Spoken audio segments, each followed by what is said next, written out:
Welcome to the practice test video for Unit 2. Let's go ahead and review how to do these constructions. Number 1 says copy the segment. So I'm going to start off by copying the first point. Now I'm going to measure the distance between the 2 points using my compass. I'm going to put the compass tip on one point, the hole in another, and then relocate the tip to the new point and make an arc. Now that I've made that arc, I'm going to fill in that point on the arc and connect, and I've made a copy of this line segment, so I can mark them as congruent because they are a copy, they're the same line segment. Number 2 is copying the angle. The first thing I like to do is emphasize the end point there, the vertex, and then I'll go ahead and put the bottom ray down and emphasize the end point. So the question is, where does the other ray go? And I know it's going to be somewhere around here to make the same angle, but I'm not quite sure. So what we're going to do is we're going to build and construct an arc that crosses both sides of this angle. And I usually shoot for like around the middle of the angle. Just make an arc that crosses both sides. And then these two intersection points are going to be the key to finding the construction copy of this angle.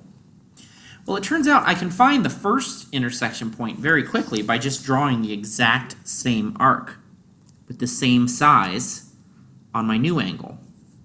If I do that, then I found this new point here, this one from the bottom, I found it right here. So now the question is, if I knew where this other point was, somewhere on this line, if I knew where this other point was, I could connect from vertex through that point, and I've copied the exact same angle. I've made a construction of the same angle. So what we're going to do is we're going to measure the distance between these two intersection points. We're going to set our compass to be the distance between those two, and then we're going to make a tiny arc. I'm going to place it on it, make a tiny arc that is that distance, and we just did it. We found that intersection point. So now all we have to do, again, we just measured the distance between those 2 points and connect. These are congruent angles.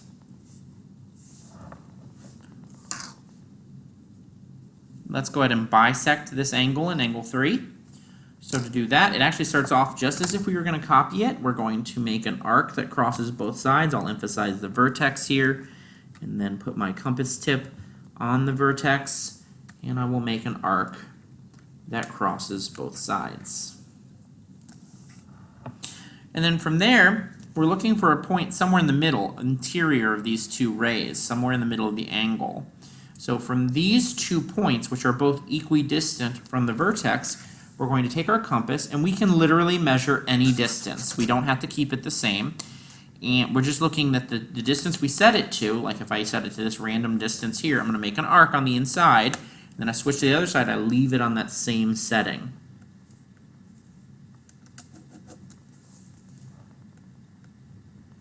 And then connect, and we've bisected.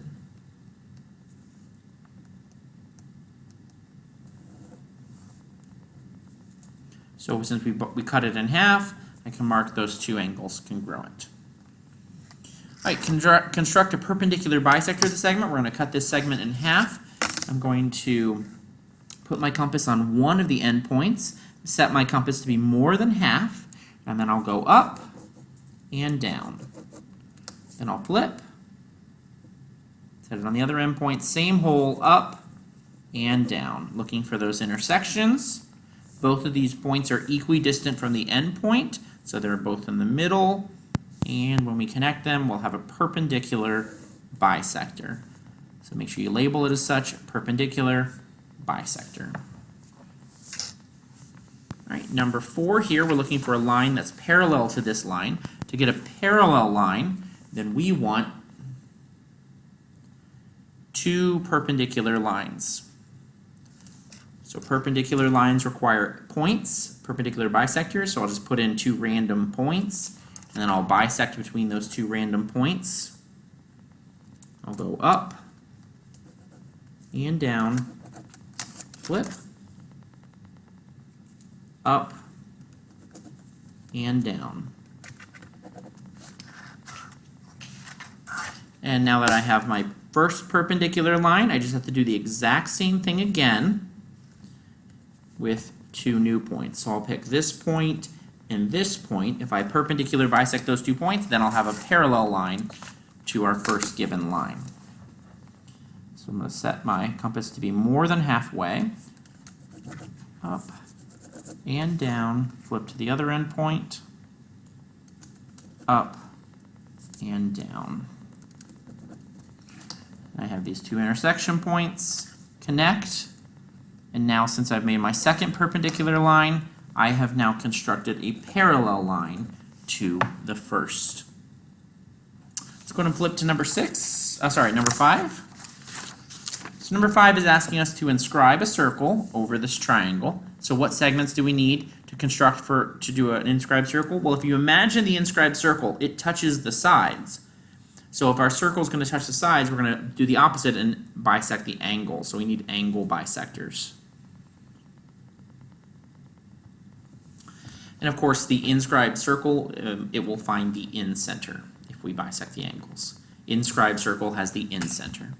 Well, let's go ahead and do that. Let's go ahead and bisect these angles. So I'm going to emphasize my endpoints, and then I'll go ahead and create an arc that crosses both sides of each angle, and I'm just going to flip around and just create the same size arc for all 3 angles. It's much faster this way, so I don't have to keep fiddling with my compass.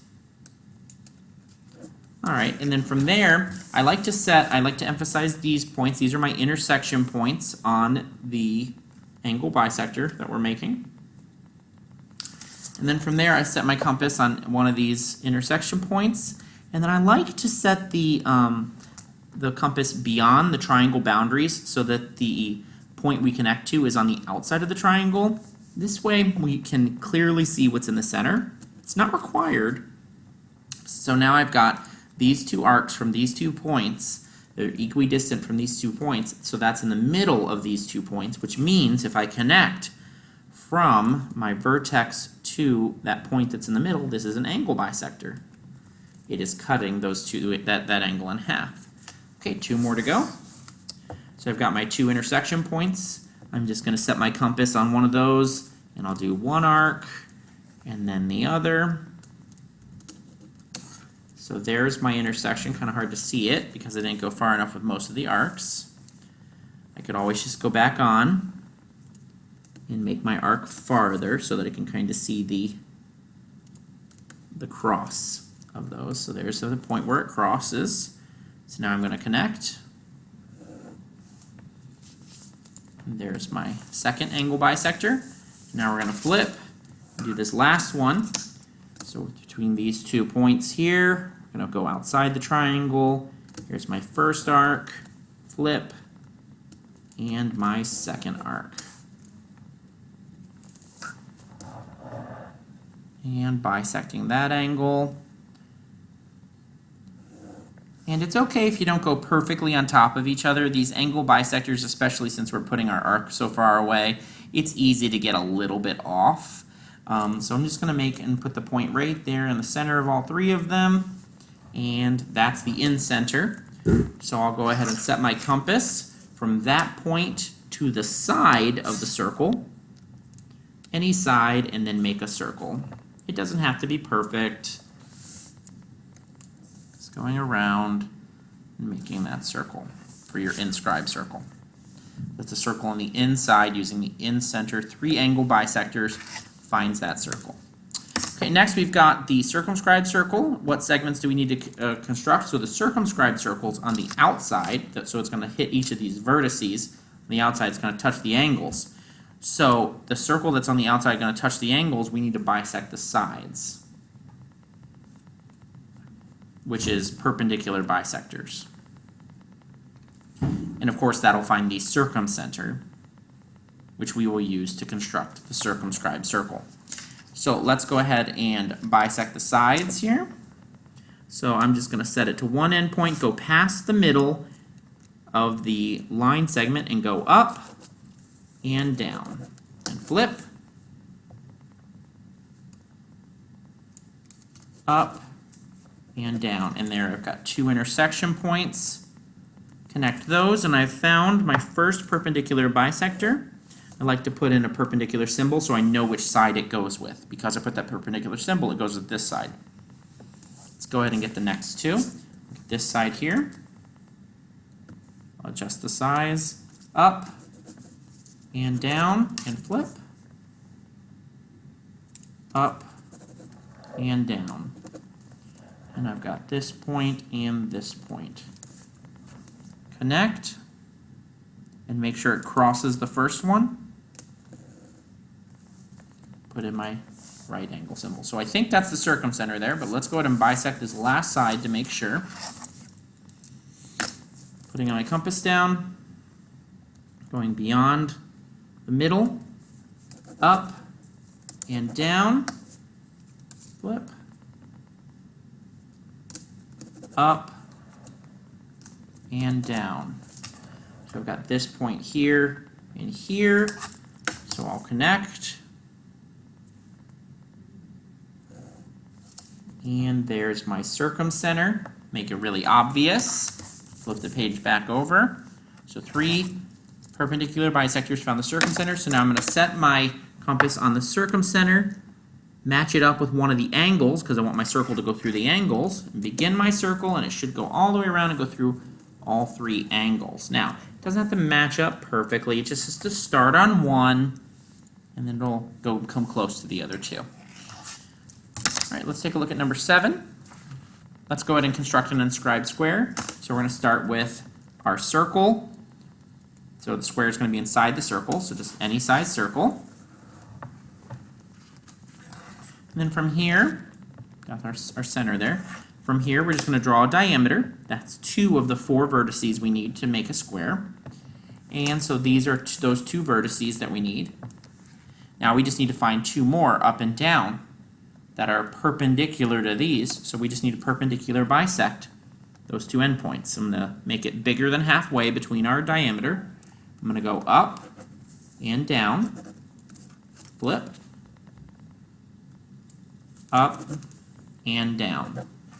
And there's our 2 points, and we're going to connect and make sure that you go far enough that you hit the side of the circle. Very important you hit the side of the circle because those points on the circle are what we need. Now we'll connect those points to inscribe a square inside of a circle.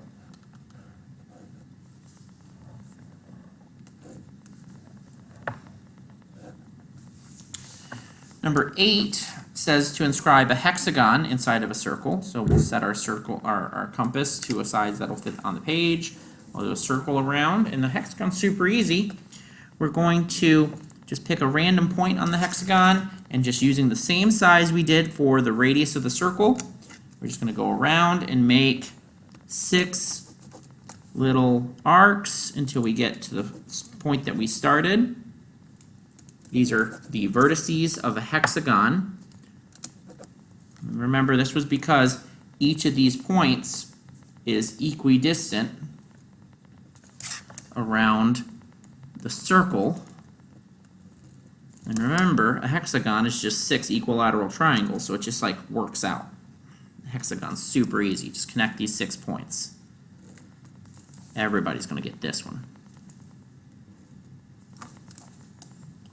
And then this problem says that after you construct the hexagon, go ahead and construct an equilateral triangle in there as well. That's just connecting every other point. So I'll connect this point with this one, this point with this one, so I'm skipping one of the points so that I can make a triangle on the inside as well. So a hexagon and a triangle. And number 9 here is asking us to construct a line perpendicular to the given line through the given point. So if we knew 2 points on here that were equidistant to this point, then when we bisected them, it would go through it. So what we're going to do is we're going to put our compass on our point of interest, set our compass to be slightly past the line, and we'll make an arc that crosses, and these 2 points where it crosses are equidistant to our point of interest. So now if we bisect those 2 points, we'll know how to get to that point, how to make a line perpendicular through that point. Well, and since we already have the point, we only need to find the bisect location in this direction. So we'll go more than halfway and go up and then go to the other side, and that's the point we're going to connect to make a perpendicular line. Perpendicular line through a point. Bam. All right, number 10 here says, given the lengths of these segments below, find AB minus 2CD. So I'm going to set my compass to line length of AB. Let's start my point here for AB, and I'll put it in there. So here is length AB constructed. Now we want to take away 2CD. So I'm going to set my compass to CD. Then I'm going to go on my new line. I'm going to make an arc, and then I'll relocate and then do it again because we want to take away 2 of them. So there's 1 CD, 2 CD. So this length here is AB. Each of these is CD. So AB minus 2 CDs is this length here. So I'm going to set my compass to be this length here, and then start a new point, and start a new point, make an arc. This length here is AB minus 2 CD. So just constructed the AB, then took away 2 CDs. Number 11 here, we want to run a perfect circle around a park, and we plan on stopping at each of these 3 water fountains. We're going to run a circle through them. So we want these 3 water fountains. These are angles. These are points. Imagine drawing the triangle in, which let's go ahead and just do that. Here's the triangle. Those are the angles, the points to this triangle. So if we want to hit these angles, then we're going to need to, we want to put the circle that's on the outside and that goes through the angles, we want to bisect the sides. So we'll bisect sides with the perpendicular bisectors. So we're going to do one side, I'm going to go bigger than halfway and go up and down and flip, up and down. This first one I really didn't go far enough, so I'm just going to go back and do it again. Go a little bit farther. There we go. Connect. Perpendicular. It's one side done. Let's get the next 2. Bigger than halfway, up and down, flip, up and down.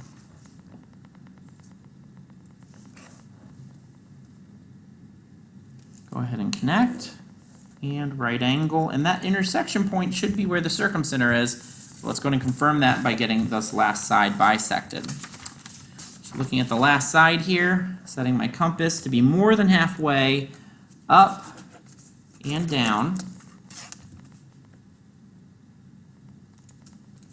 up and down.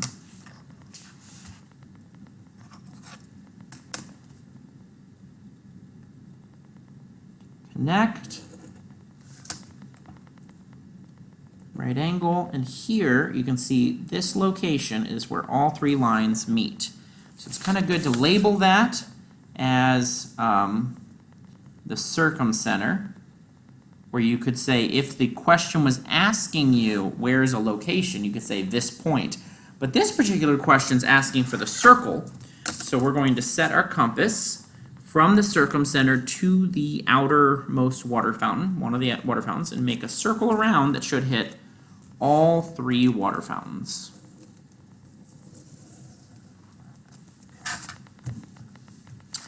And the last problem here, there's a triangular shaped invisible fence set up in Tommy's yard so that Tommy's dog Bear loves to run through, loves to run around that yard. Tommy wants to put a stake in this yard so that Bear can just barely reach the fence on all 3 sides but not pass through that invisible fence.